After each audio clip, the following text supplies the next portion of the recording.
Entra em campo agora o podcast Cantos, Bexigas e Drible da Vaca. Com Pedro Pellegrino e Luan Carvalho.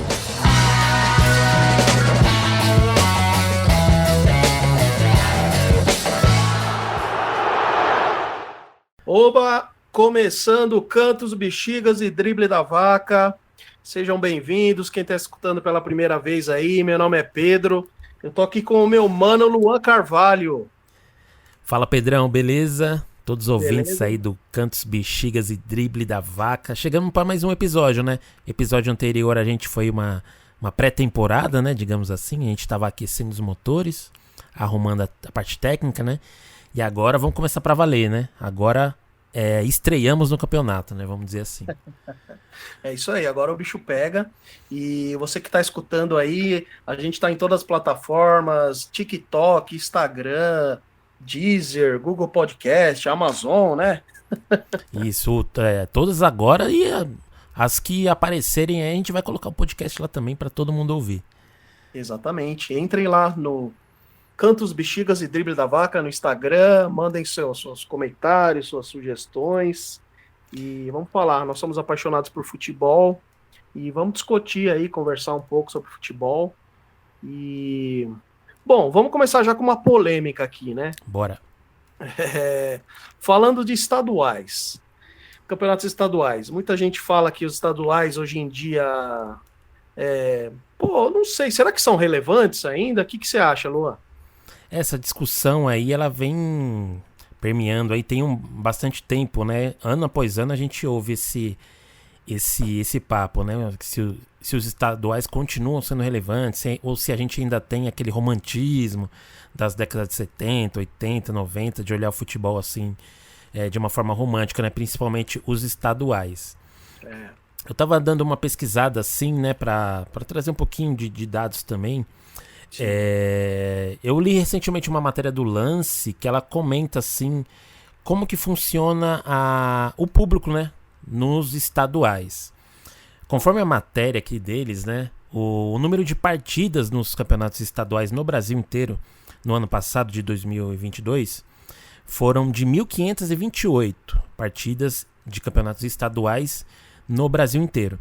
Isso, bastante. Isso dá praticamente o mesmo número de partidas de campeonatos nacionais. Nossa. E para você ver a diferença de público nos estaduais, daria ali de 100% do campeonato, né, de 100% do público do campeonato do Brasil, nos estaduais foram só 17,92%. Diferente das partidas nacionais, que foi 69,97%. Eu acho que o ano passado, se eu não me engano, foi a maior média de público do Brasileirão, né, da história. Sim, todos os times estavam tendo boas médias de público ali, né? Ó, para você ver, o número de partidas de campeonatos estaduais no Brasil foi de 1.528, né? E de número de partidas de campeonatos nacionais foi de 1.610. Então, bem ali parâmetro, né? Uma parecida com a outra. Mas a discrepância de público é quase mais de 40%. Então, olhando só por esse número, os estaduais, eles podem ali não ser tão chamativos quanto eram antigamente, né? Principalmente, por exemplo, o Campeonato Paulista, ele tem muitos recordes de público em finais de estaduais, né? Corinthians e Palmeiras, São Paulo e Corinthians, São Paulo e Palmeiras. Tem muitos recordes de partidas ali com mais de 100 mil pessoas no Morumbi. Mas exatamente. Isso já passou, né? Então, olhando só por esses números, os estaduais podem assim não parecer tão chamativos quanto eram antigamente. Mas eu também acho que existem prós ainda nos campeonatos estaduais, né? Principalmente ali pelo calendário dos times menores, né? Que às vezes durante o ano não tem tantas competições assim para disputar, né? Às vezes um time não tá nem classificado para a Série D, mas está disputando um campeonato estadual ali. Pode revelar alguns outros jogadores e tal. Sim. E também um outro ponto que eu acho interessante dos estaduais é o preço dos ingressos, né? Geralmente é uma partida de campeonato estadual. você consegue encontrar um ingresso mais em conta, né? E agora que a gente tá tendo essa modernização aí do futebol, os ingressos ficando cada vez mais caros, a torcida ficando mais elitizada, né? Então, Diferente de uma Libertadores, por exemplo, né? sim. Então ainda eu acredito que os estaduais com esses pontos, né? Eu acho que ainda sou interessante. Eu mesmo adoro ir numa partida de campeonato estadual no Morumbi, que é o do time que eu torço, São Paulo, né? E é um tipo de partida que dá assim, leva a filha, leva a esposa, leva a mãe, leva todo mundo que você quiser levar, você pode levar, vai ser uma partida tranquila, vai ser um ingresso barato, vai ser um dia que você vai conseguir, assim, se divertir, né? E Concordo. por esse ponto, né, que eu acredito que o estadual ainda, tirando essa parte do público geral, né, em números, cruz, a gente pode olhar e achar que o estadual ainda não pode, ainda não tenha mais aquela força de antes, né? Mas olhando assim, com um pouco mais de paixão, um pouquinho mais de coração, né, que é o que a gente gosta do futebol, na minha opinião, ele ainda é muito interessante. E você, o que você acha, mano? Você acha que ainda dá pra ter estadual? O calendário tá muito esticado pra estadual, tem que reduzir ou tem que acabar mesmo? Então, velho, eu acho que é o seguinte, eu gosto muito do estadual também, até eu falei no episódio anterior, né, que a primeira partida que eu assisti, assim, que eu lembro de verdade, foi no Campeonato Paulista de 93, e que foi que o Palmeiras saiu da fila, depois de 17 anos, né. Então, os estaduais ali, até 2000, talvez até 2010, ou até um pouquinho antes, era a mesma coisa que ganhar Libertadores. Para muitos Sim. torcedores era assim, a gente comemorava, a gente é aqui de São Paulo, né? Ia na Paulista, eram títulos históricos, né? Mas eu acho que poderiam ser menos datas, sabe? Bem menos datas. Por exemplo, eu tenho um amigo que ele torce pro Atlético Paranaense, ele é lá de Curitiba. Ele fala, estadual devia ser assim um torneio de verão, tipo um mês, sabe? É tipo uma Copa do Brasil, só que um mês, assim, mata-mata, e tipo assim, imagine o pessoal lá de fora, um cara que é italiano, por exemplo, ele fala, eu quero assistir um Palmeiras e Corinthians, no Campeonato Paulista, que é o primeiro torneio da temporada ali, ia valorizar muito mais o campeonato, sabe? Ia tipo, de repente junto com o Carnaval, entendeu? Porque eu acho que assim, né? Tem muitas partidas, principalmente no começo do estadual, aqui no Campeonato Paulista, que não vale nada, né? As primeiras partidas não valem nada. O bicho começa a pegar ali nas quartas de final e tal. Mas eu acho que é exatamente isso que você falou. Principalmente pelos times do interior, que eles não têm outros campeonatos para jogar, né? Você pega times grandes, como Palmeiras, São Paulo, Flamengo, Grêmio e tal, Cruzeiro, eles, né, jogam Brasileirão, Libertadores, Copa do Brasil, tem 4, 5 torneios por ano, né? E os times do interior não. A única forma de disputa deles, os únicos jogos mesmo, são ali, 3 meses, né, de Campeonato Paulista, para times que não disputam a Série D, nem C, nem B, né? Então, mas eu acho legal o Campeonato Paulista, e é aquela coisa, né? O pessoal fala que não vale nada, mas experimenta seu time perder a final para ver o que acontece. Né? Já vira mó crise, o técnico cai, né? No Brasil é assim, né? Não vale nada, mas você tem que ganhar, né? Eu lembro, foi acho que 2021, que o Palmeiras estava focado na Libertadores. Não estava ligando, porque assim, ele foi campeão da Libertadores, que foi em 2021, né? Sim. Foi campeão de 2020, que a final acabou sendo em 21.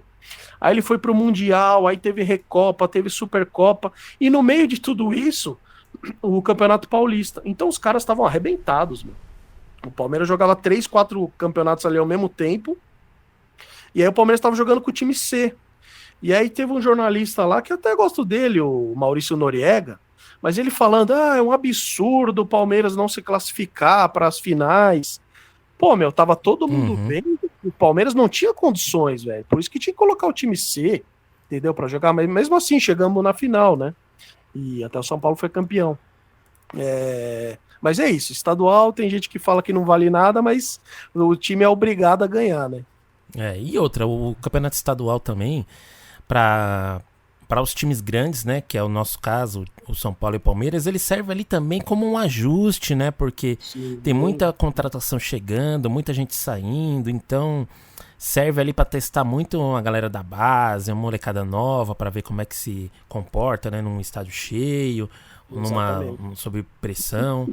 Que às vezes ali, se a gente não tem esses testes, né, de começo de temporada, talvez durante a temporada não consiga ter tempo, né, de realizar todos esses testes, né? Não tem tempo. O Palmeiras mesmo, todo mundo pede contratação, tal. O Palmeiras vai fazer contratações, mas assim, não precisa fazer agora, né, no começo do Paulista, porque você só tem o Paulista, né? Quando começar a Libertadores, Brasileirão, aí o bicho pega mesmo, né? Sim. Copa do Brasil, tal. Então, é isso que você falou, é para ir ajustando o time.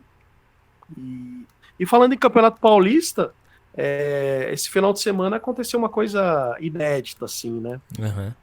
Que o Palmeiras jogou no Morumbi como mandante, né? Porque Palmeiras e São Paulo têm uma rivalidade histórica, né? Sim. E até brinquei com o Luan aqui que eles esperaram a gente começar a fazer o podcast para os times firmarem uma amizade, né? Voltarem à paz, né? Entre as diretorias de Palmeiras e São Paulo, né? Sim. E, foi bem coincidência, assim, né? E o que você achou disso, Luan? Cara, eu achei, assim, bem legal, bem interessante essa parada, porque eu vi uma galera comentando, né? Pô, mas Palmeiras jogar de mandante, um clássico. Foi Palmeiras e Santos, né? E o Palmeiras jogou como mandante no Morumbi. Isso. Eu acho muito interessante essa troca, essa troca entre as diretorias mesmo, né? Porque tirando a rivalidade, pra gente ter um esporte forte, né? A gente precisa que os dirigentes tenham uma relação mais próxima, né?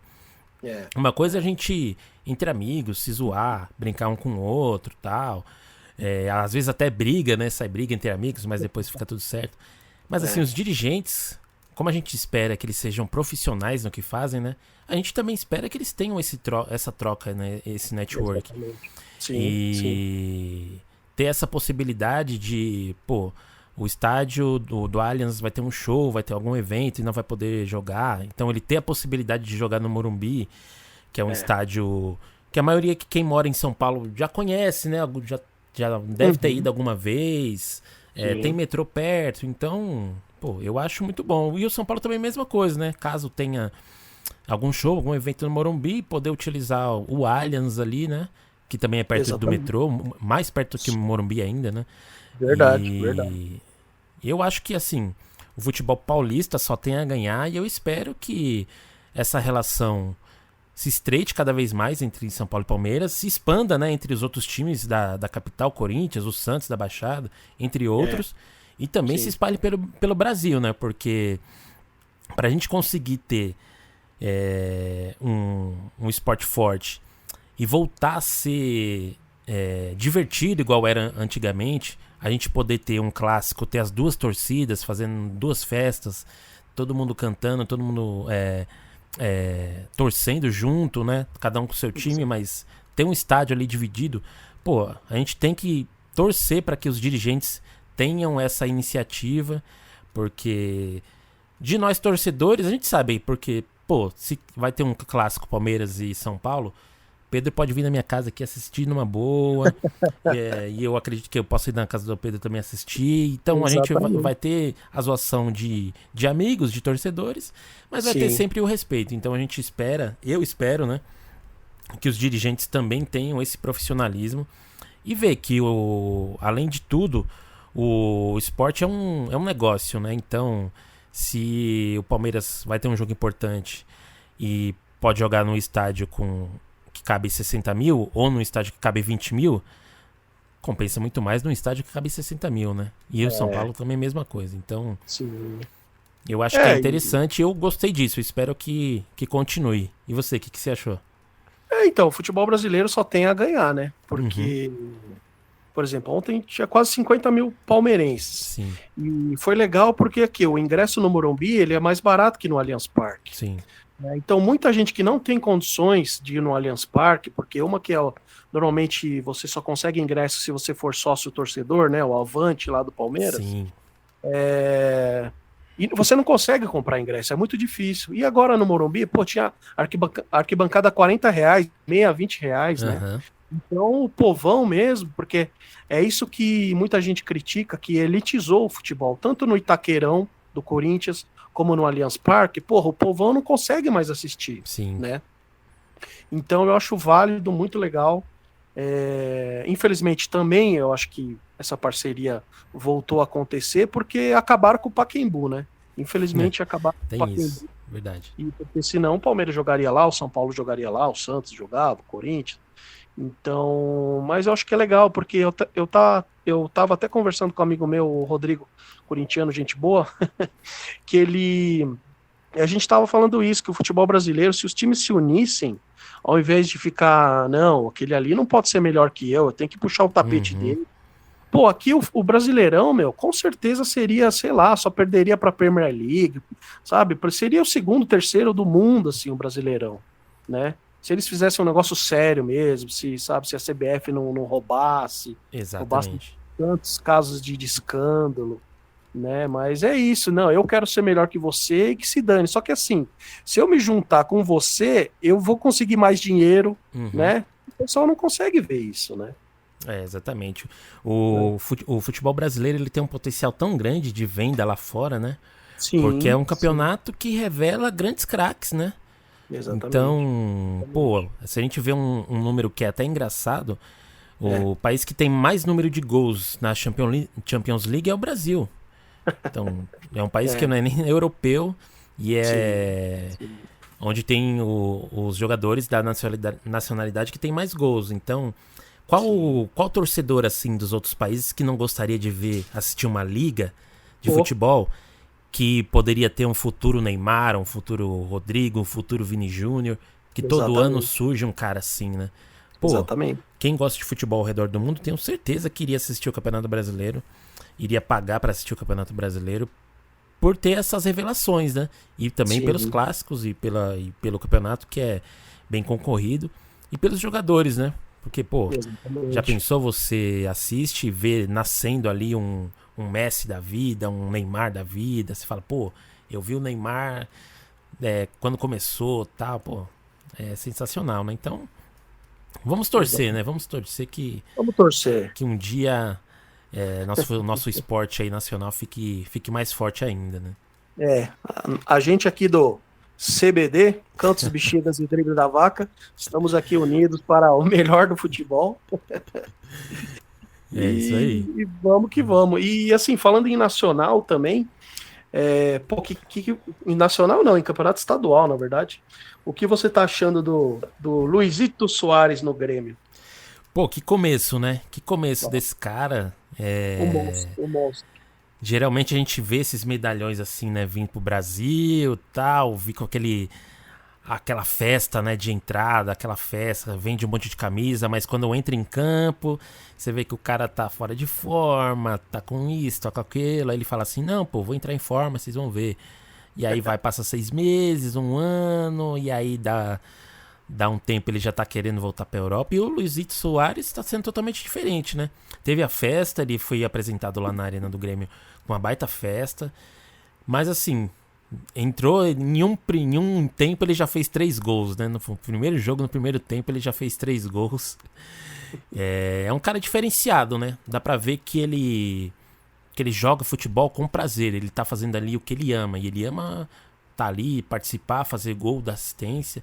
Então, assim, independente se for com a camisa do Barcelona, do Atlético de Madrid, do Grêmio, se ele tiver dentro de campo, dá pra perceber que ele, tá jogando bola porque ele ama. E isso mostra, assim, no número de gols, né? Eu acho que ele tem acho que 7 gols, né? Até agora, e jogou 5 partidas, deu uma assistência. Então, vai ser legal assistir o Campeonato Brasileiro e ver o Luizito Soares jogando, né? Tô assim ansioso pra ver ele jogar no Campeonato Brasileiro também. Jogar jogar uma Libertadores, talvez ano que vem, uma Copa Sul-Americana, né, se o Grêmio se classificar. Mas, Com certeza. pô, ver o Luizito Soares jogando pelos campos do Brasil vai ser bem interessante. E aí, você tá achando também loucura esse começo dele aqui no Brasil? É um jogador diferenciado, né, meu? Um jogador com ali que, não sei, raramente a gente vai ver aqui no futebol brasileiro, né? Parece que o cara é o quinto artilheiro da história, assim, sabe? Em atividade, né? E atividade no Brasil. Exatamente, que tá jogando no Brasil, né? Então, fazer gol é com ele. E eu achei legal porque ele se ambientou bastante, assim, no Rio Grande do Sul, né? Em Porto Alegre e tal. O cara parece um cara ser bem simples, não é aquela coisa que tem assessor, que faz tudo por ele. Sim. Não, o cara vai ali no supermercado de chinelo, tira foto com todo mundo, sabe? Um cara bem simples, né? Putz, muito legal. E além de ser craque, né? E eu também, eu tô que nem você, meu, esperando o Brasileirão começar, porque o bicho vai pegar, vai ser muito legal esse estilo. E vamos ver, vamos ver. Será que ele vai despontar aí como o artilheiro do Brasileirão? Porra, acho que tem tudo pra ser, viu? Tem tudo, né? pra ser. Pelo menos uns 20 gols eu garanto que ele faz sossegado. Deve fazer, vai fazer sim. E aos últimos anos, a artilharia do Campeonato Brasileiro tem sido assim, né? Uma média de 20, às vezes 19, Sim. 23. Nunca tem sido assim um cara que faz 30 gols, né? Eu lembro naquela época ali que Edmundo, Washington lá, o Coração Valente, Sim. os caras faziam mais de 35 gols, né? Sim, a disputa de artilheiro era assim, 30, 35, era pegado. Era um negócio absurdo, né? E uma coisa que eu achei interessante também, a gente até conversou antes de começar o programa, discutimos a pauta aqui, o roteiro do programa, do episódio, sobre as torcidas organizadas femininas, né? Porque por conta de que as torcidas fizeram besteira lá tal, aí tomaram uma punição, e aí homens não podem, né, assistir os jogos. E aí vários jogos ali do Atlético Paranaense, acho que do Inter também, né? Isso teve uma treta, uma briga entre torcidas numa Atletiba, né? Atlético e Curitiba. Isso. E aí eu acho que foi no estadual do ano passado. E aí teve aí todo um imbróglio, tal, justiça, isso, aquilo, e aí decidiram com os jogos em portões fechados, né? Mas aí decidiram, vamos tentar deixar um pouco mais brando, e aí autorizaram a entrada de mulheres e crianças no estádio, né? E foi, uma das cenas mais loucas que eu vi nos últimos anos relacionada a futebol. E a mulherada, assim, dando a vida mesmo, cantando, xingando, foi um negócio de louco. Eu achei sensacional essa ideia, né? Eu curti. Porque assim, por mais que, né, que todo mundo fale que hoje em dia as mulheres vão muito aos estádios, tem muita mulher comentando, comentarista, árbitra, né? E o futebol feminino, ele tá numa pegada legal, assim, que muita gente assiste, né? O pessoal vai assistir mesmo, sei lá, a média de público, de repente, de 20 mil, 30 mil. Mas, assim, querendo ou não, nas torcidas organizadas, a maioria é homem, né? Sim, com certeza. Tem muita mulher que fica um pouco, assim, receosa de ficar ali no meio, né, de uma torcida organizada. E isso eu achei bem bacana mesmo. Gostei. É interessante, né, porque eu acho que pode abrir um leque, assim, um pouco na mudança dessas punições, né, porque, claro que, assim, fazer com que só mulheres e crianças entrem no estádio não tá resolvendo o problema, né, que é a briga entre torcidas, né, as brigas entre torcidas é um problema, assim, crônico que só fazer isso, né, só deixar aí mulheres e crianças não vai resolver, né, porque acaba punindo muita gente, torcedor comum, que não tá participando de briga nem nada e só gostaria de assistir o time dele, né. Mas mesmo assim, como a gente sabe que nossos políticos e nossas políticas públicas ali não estão interessadas em resolver a raiz do problema, né, querem só tapar o sol ali com a peneira, começa, como a gente falou anteriormente, só torcida do mandante no estádio. E aí depois teve o próprio presidente do Atlético Paranaense, ano passado, comentou que se dependesse dele, em nenhum estádio do Brasil teria torcida visitante, né? Seria só mandante Absurdo. sempre. Absurdo. Então, a gente ainda não tá na discussão de querer resolver a raiz do problema. Mas, Sim. já que a gente não vai ter a solução desse problema no futuro tão próximo, esse remédio de colocar só crianças e mulheres, eu acho sensacional. Eu achei muito bom. Fiquei, assim, apaixonado pelas imagens, pelos vídeos da torcida. Meu, muitas mulheres grávidas lá no meio da torcida organizada, coisa que, meu, não daria pra imaginar se fosse um jogo normal ali, elas no meio da muvuca e tal. E elas se Verdade. sentiram à vontade de, grávida, estarem lá no estádio cantando, gritando. Com certeza. Pô, espero que aconteça mais vezes. Espero que esse exemplo seja seguido por outros times, outros estados. E claro, do fundo do meu coração, torço que um dia as brigas nos estádios diminuam e a gente consiga ver grandes clássicos aí com torcidas divididas, que a festa no estádio fica muito mais bonita. Porra, muito mais bonito. Não, e tinha algumas mulheres ali, meu, que, porra, eu teria medo, viu?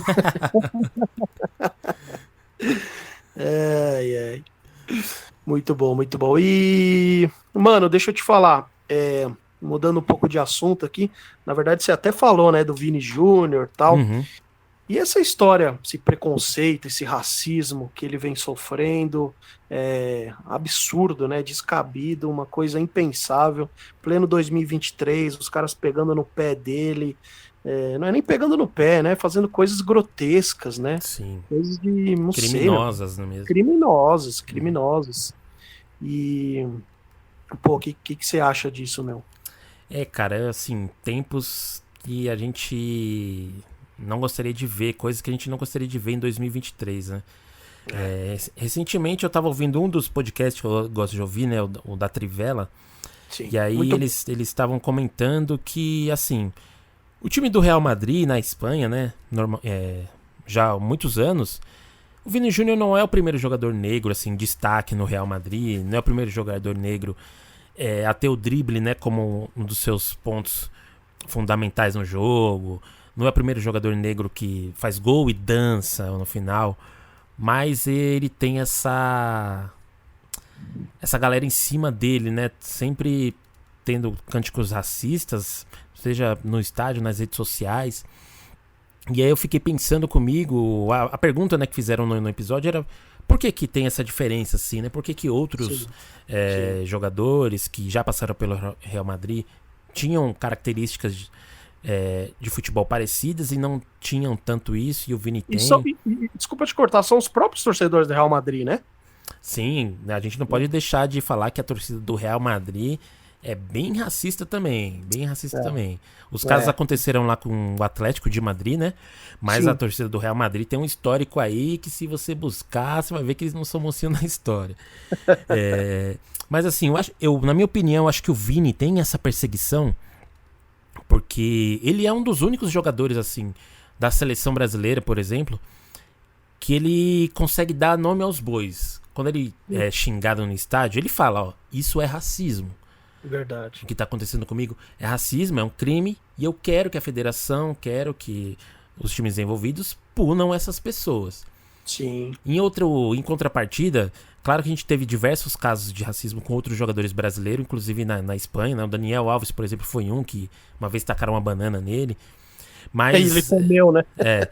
o jogador brasileiro, ele ainda tem não tem esse conhecimento cultural de saber o que é racismo ou não. Ele só encara aquilo como uma provocação do time, do torcedor rival. Não, eles estão me provocando para me desestabilizar. Na cabeça dele, ele não acha que estão cometendo um crime, né? Mas o Vini, ele tem uma consciência social muito grande, ele sabe que aquilo ali é um crime, sabe qual é o papel dele, que é de denunciar e de mostrar para a sociedade, ó, aconteceu tal coisa comigo em tal jogo, é um crime, isso é racismo, e é o seguinte, eu vou continuar dançando, eu vou continuar fazendo drible, porque isso ele não tá diminuindo ninguém, né? Então, Sim. não tem por que ele mudar o jeito dele. Então, eu acredito que o Vini, ele sofre essa pressão, essa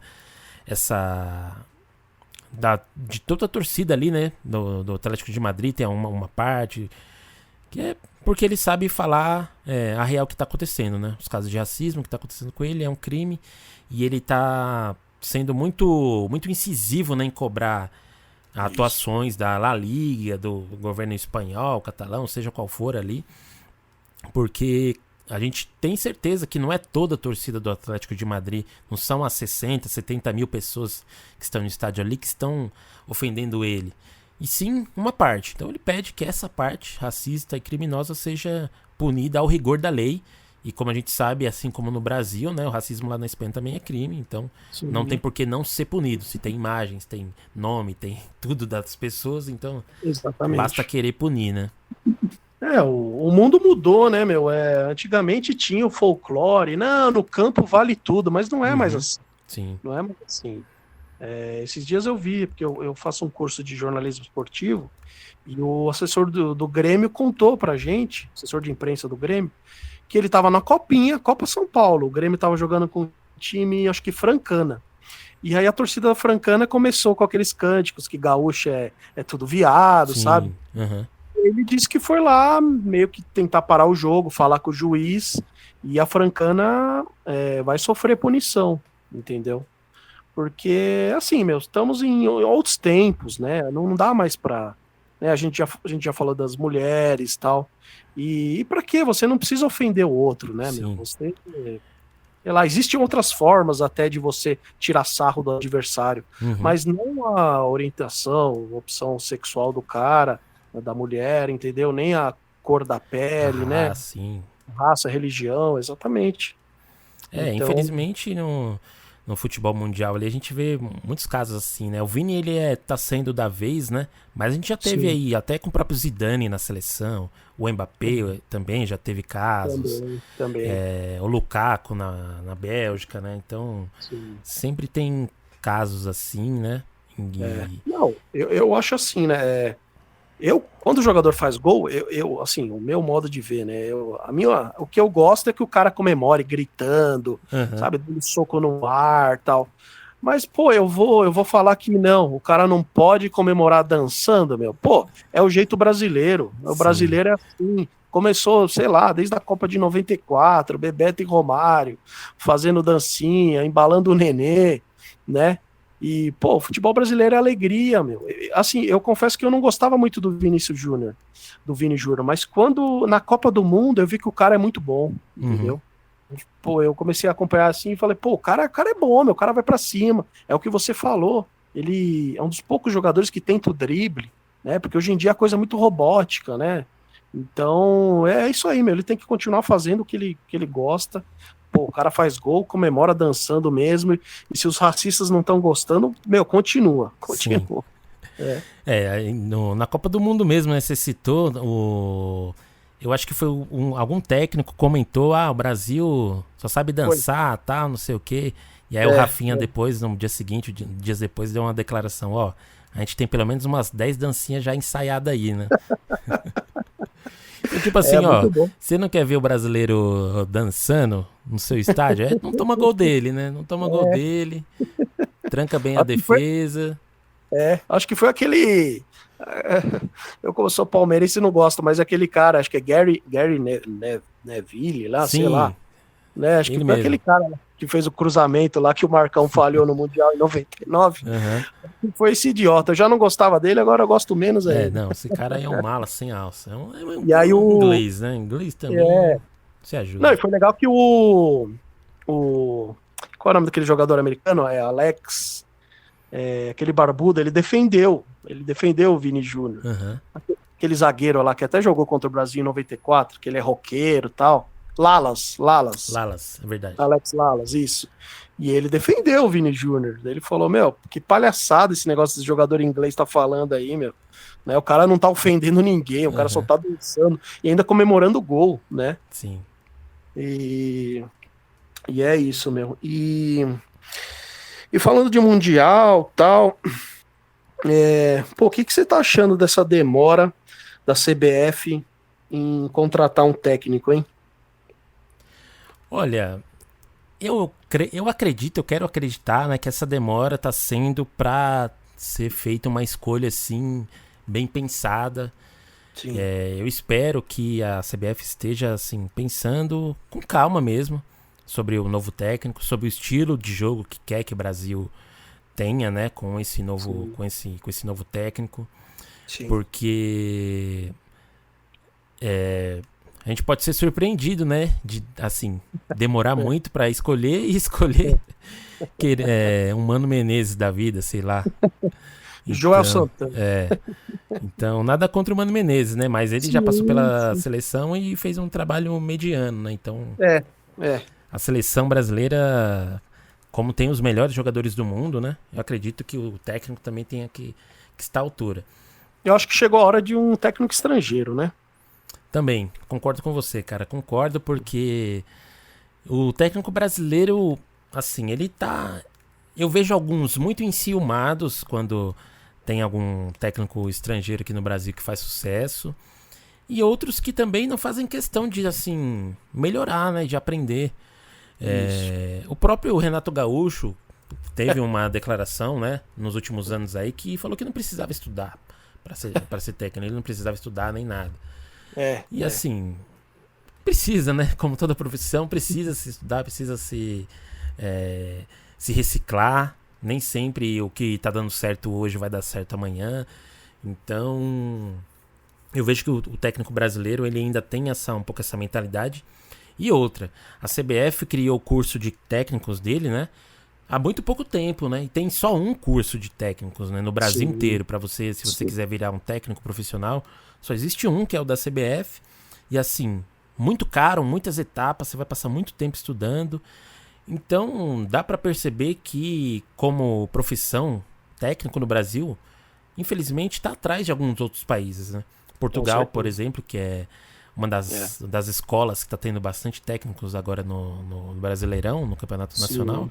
Sim. Tem os cursos de técnico há muitos anos, tem mais de uma opção, mais de uma escola, então lá, por isso que assim, o técnico português, ele tá cheio aqui no Campeonato Brasileiro, mas em outros países também tá cheio de português, então eu vejo esses ciúmes, né, dos técnicos brasileiros quando pensam em um nome estrangeiro para a seleção, mas infelizmente é um reflexo do que é do que está sendo o nosso futebol ultimamente.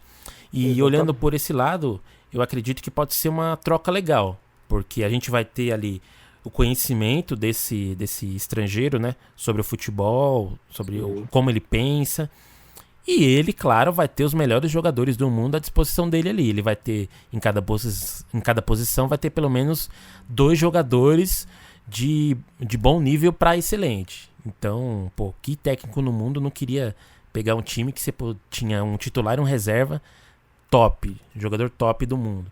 Então eu acho que é uma troca que os dois ganham. Ganha a seleção, porque vai ter uma experiência diferente, uma visão de jogo diferente, e ganha o técnico.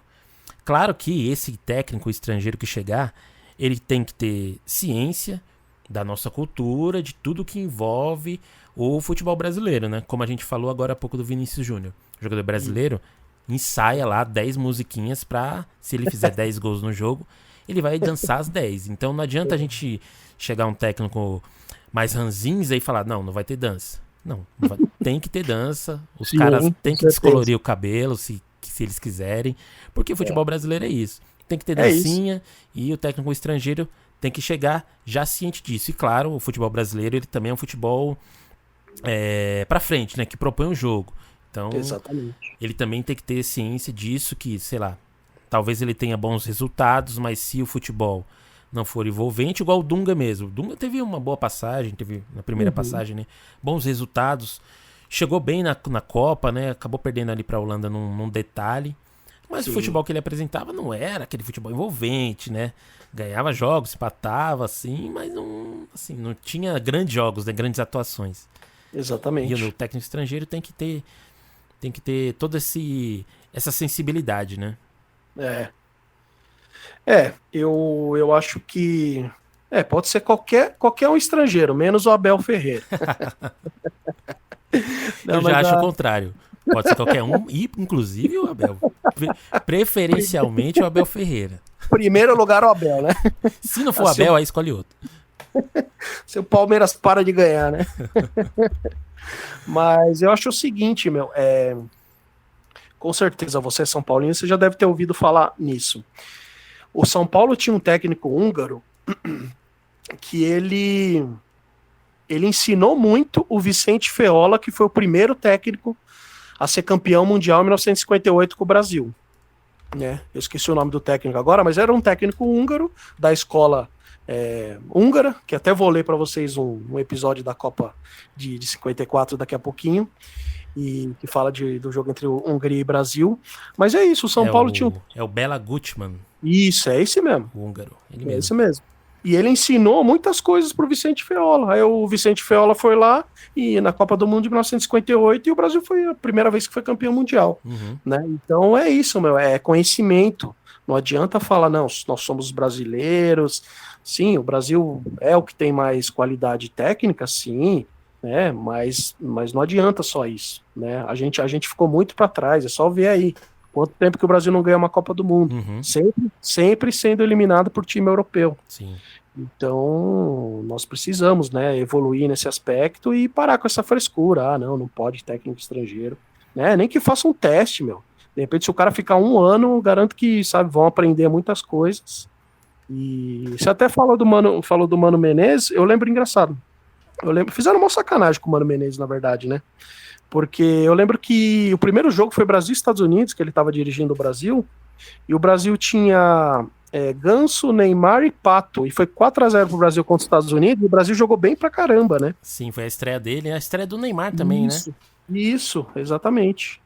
Mas assim, né, faz muito tempo e eu não tô querendo defender o Mano aqui, falar que ele deve ser o próximo técnico, mas eu lembro que fizeram sacanagem com o Mano, porque o Brasil não tava tão ruim, não. E aí resolveram colocar o Felipão, né? Foi nesse saudosismo, né? Ah, o Brasil faz muito tempo que ganha, então vamos colocar o último técnico que ganhou, porque aí vai ganhar, né? E aí a gente viu o que aconteceu. A gente viu o que aconteceu, né? E assim, o Felipão é um grande técnico, né? Mas ali aquele trabalho dele na seleção, na Copa, foi um pouco caótico, né? Foi mesmo.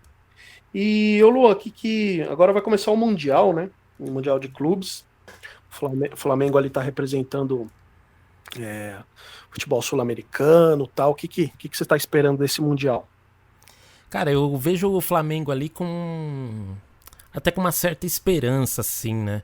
Sim, porque nos últimos mundiais aí a gente teve os europeus ganhando todos, né? O Corinthians foi o último ali, ganhou em 2012, né? 10 anos, né? São 10 anos de europeu ganhando sempre. Então, a gente vê que eles chegam assim no Campeonato Mundial meio assim, vamos jogar aqui. Não tô querendo muito, mas vou jogar, né? Então, quando um sul-americano ganha, né?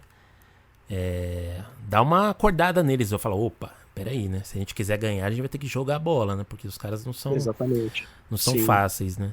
Então, o São Paulo mesmo ganhou 2 títulos mundiais ali, em 2 jogos que foram sangrentos, assim, né? Digamos, né? Jogaços, né? Jogaços, e os times, dava pra ver que os times, o Milan e o Barcelona, queriam mesmo também conquistar aquele título e saíram arrasados quando o jogo terminou. E ultimamente a gente acaba vendo assim o europeu ali ganhando, faz aquela festinha assim meio sem graça, né? Meio sorriso canto de boca. E por isso que eu vejo assim o Flamengo como uma esperança assim, né, de tentar colocar assim novamente o Brasil no mapa ali dos campeões mundiais. O Flamengo tem ótimas peças individuais, né? Já tem uma espinha dorsal do time ali já há bons anos. Com o mesmo time, Gabigol, com Pedro, Arrascaeta. Quase 5 anos, né? Sim, então falta de entrosamento não vai ser. Só o técnico novo que chegou, né? Vitor Pereira. Vamos ver como é que ele vai montar ali o time, né? Eu assisti ali a final da Supercopa, né? Entre o Flamengo e o Palmeiras. Achei assim que o time do Flamengo, né? Em vista do ano passado, continua jogando assim o mesmo, não vi assim uma evolução, mas também não vi um declínio, não achei que o time piorou com relação ao ano passado, né? Sim. E eu espero que dê uma final aí, Real Madrid e Flamengo, e dê um ótimo jogo. Eu acho que vai dar assim. O Real Madrid deve passar com tranquilidade no seu jogo de semifinal. E o Flamengo também. Então eu acho que a final ali vai ser um jogo disputado. E vamos ver se o Flamengo, né, vai ganhar lá para virar bi, para tentar chegar um pouquinho perto do São Paulo, né? Tomara que tenha pelo menos essa final mesmo. Sim. Porque assim, né, a gente sempre fala que o time brasileiro é meio que obrigação chegar na final, né? Por mais que ali em 2021 o Palmeiras, se bem que foi o Mundial de 20, né? O Palmeiras chegou arrebentado, né? Porque os caras foram campeões, tipo, num sábado, né? E aí já viajaram pro Mundial, foi uma loucura. Tudo muito em cima, né? Até essa temporada aí pós-pandemia foi, nossa. Pós-pandemia, exatamente. E ali o Palmeiras pegou um time dificílimo, que era aquele Tigres lá do México, né? E um time que tem... os caras investem mais que o Palmeiras, os caras têm muita grana, assim, sabe? Mas não é desculpa, perdeu e ainda perdeu a disputa de terceiro lugar, os caras estavam arrebentados, deu tudo errado, né? E o Atlético Mineiro já perdeu na semifinal, o Inter também. Então a semifinal é aquela coisa, é meio que obrigação você ganhar, e é sempre difícil, porque é o primeiro jogo, né? Estreia, e, pô, Mundial, você tá lá do outro lado do mundo. Mas eu espero que tenha, assim, um Flamengo e Real Madrid, porque isso aí faz bem pro futebol, né? A gente que é apaixonado por futebol, a gente vai assistir ali, porque a gente sabe que vai ser um jogão. E é isso, meu. E é bom pro Brasil, né? A gente comentou que a seleção tá aí 20 e tantos anos sem ganhar o Mundial, os clubes brasileiros também tá há 10 anos sem ganhar o Mundial de Clubes, né? Então, faria até um pouco bem pro ego do brasileiro, né? Assim. Com certeza, com certeza. Acho que a televisão, né? A Globo gosta de falar assim: o Flamengo é o Brasil no Mundial, o Palmeiras é o Brasil na Libertadores. Isso. É um pouco forçação de barra, assim, mas a gente sabe que, no fundo, faz bem pro nosso futebol. Pô, um time campeão mundial, deixa eu ver como é que é esse campeonato, deixa eu olhar com mais calma. Então, verdade.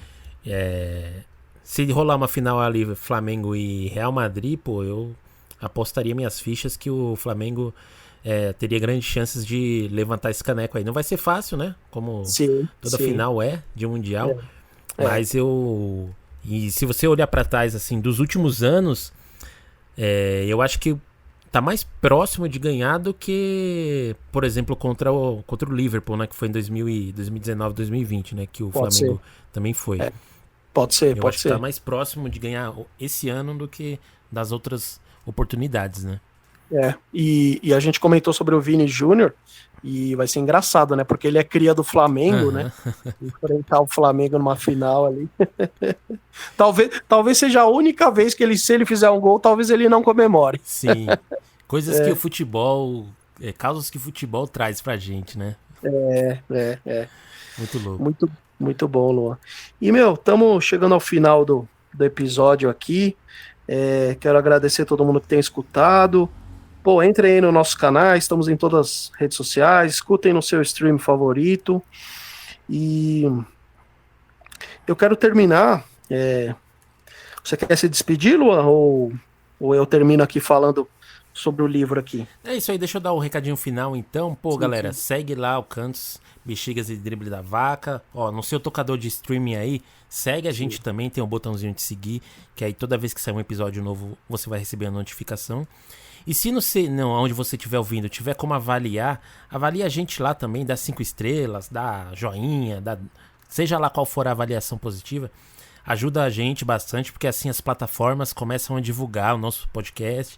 Como a gente tá no comecinho, né? Começando a temporada, assim como o futebol, ajuda, então avalia lá, compartilha no seu grupo de amigos do futebol, pô, ouve esse podcast aí, dá uma moral aí pros moleques, então.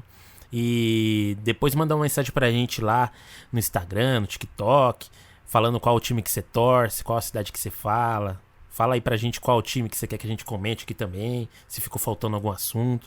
Que toda semana a gente vai trazer mais assuntos pra melhorar esse podcast aqui cada vez mais.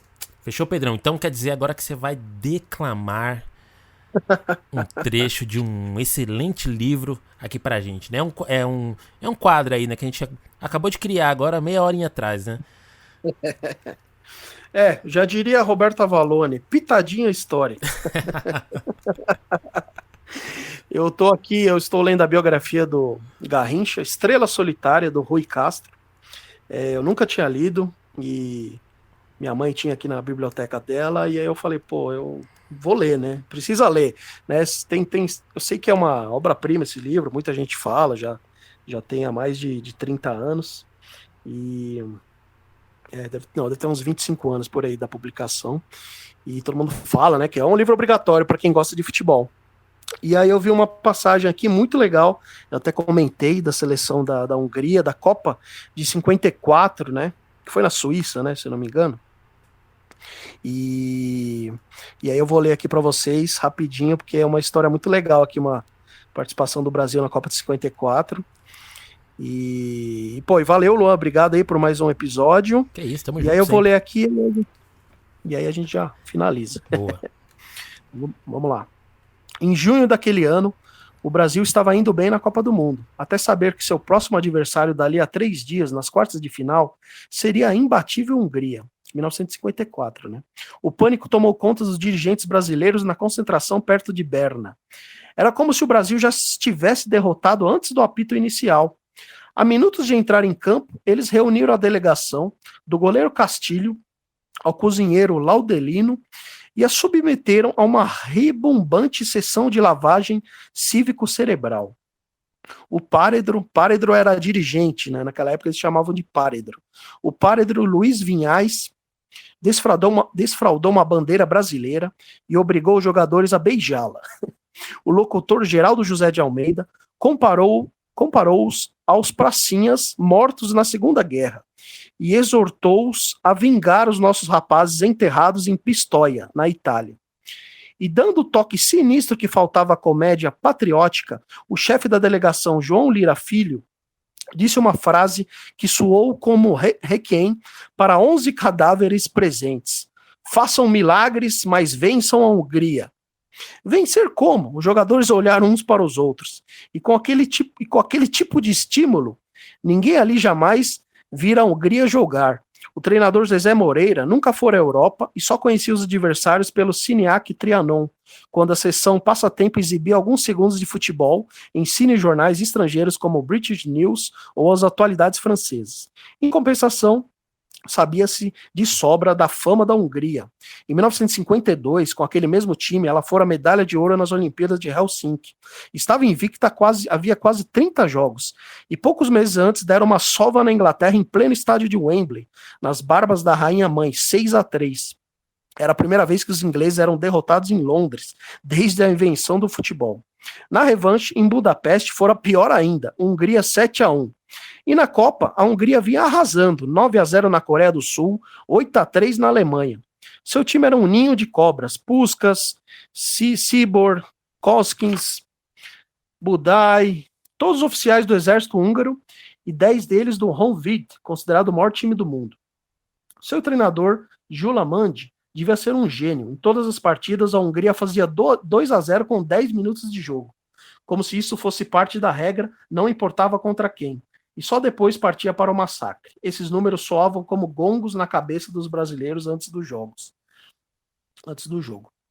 O Brasil e a Hungria entraram em campo no estádio de Berna naquele dia 27 de junho de 1954. E segundo todos os relatos, o Brasil tremeu.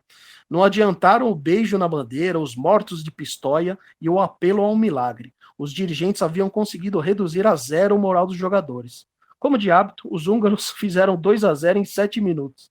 E olha que estavam sem Puskás, machucado. Alguns jogadores brasileiros mal conseguiam ficar em pé. Suas pernas tremiam como se eles estivessem dançando Charleston. A única maneira de parar os húngaros era aos pontapés. Estes aceitaram as provocações. E o jogo, que poderia ter ficado para a eternidade do futebol, transformou-se numa batalha de botinadas e pescoções, com a bola relegada a terceiro plano. O juiz inglês Arthur Ellis marcou um pênalti contra cada um e expulsou Nilton Santos e Humberto pelo Brasil e Boskin pela Hungria. A Hungria venceu merecidamente por 4-2. E assim que a partida terminou, o arranca-rabo recomeçou nos vestiários. Quando os jogadores dos dois países iam entrando juntos, Cibor estendeu a mão para Maurinho, que atuara na ponta esquerda. Maurinho aceitou o cumprimento e Cibor retirou a mão. Maurinho deu-lhe um sulupapo na barriga e os húngaros partiram sobre ele. Zezé Moreira afastou seu jogador do bolo, mas os húngaros pronunciaram seu nome, Moreira, e cuspiram no ladrilho. Zezé estava com uma chuteira de Didi na mão. Atirou-a contra os inimigos e acertou o rosto do vice-ministro de esportes da Hungria. A trava de madeira fez um talho no rosto de Sebes e o sangue do vice-ministro esguichou. Em represália, Puskás deu uma garrafada na testa do zagueiro Pinheiro. Todo mundo entrou na briga. A polícia suíça interveio e o jornalista Paulo Planet Buarque deu uma rasteira num policial que se estabacou. O árbitro Mário Viana, que apitaram um dos jogos da Copa, foi ao microfone de uma rádio brasileira e acusou o juiz Ellis de fazer parte de um complô comunista para classificar a Hungria. Gritava tanto que podia ser ouvido fora do estádio. Para oficializar o vexame, João Lira Filho protestou por escrito à FIFA, acusando a arbitragem de estar a soldo do Kremlin. O Brasil voltou mais cedo para casa e os jogadores, mesmo derrotados, foram recebidos como heróis no Galeão. É isso aí. Doideira, hein? Doideira, mano. Qual que é o livro mesmo que você tá lendo? É Estrela Solitária, um brasileiro chamado Garrincha, do Rui Castro. Boa. Esse livro vai estar lá no seu sebo? Pô, meu, acho que eu não vou vender não, viu? Ah. Mas a gente vai deixar na descrição aí do episódio, né? Quem tiver interesse, o nome certinho pra depois, porque é uma leitura que vale a pena, hein? Pra quem não sabe, eu tenho um sebo também que chama Segunda-feira ao Sol. Eu vendo alguns livros aí, mas se alguém tiver interessado, eu vendo sim. Inclusive de futebol, né? Livros inclusive de futebol. Exatamente. Fechou. É isso aí, brother. Valeu, meu. Obrigado aí. E valeu a todo mundo que escutou. E até semana que vem.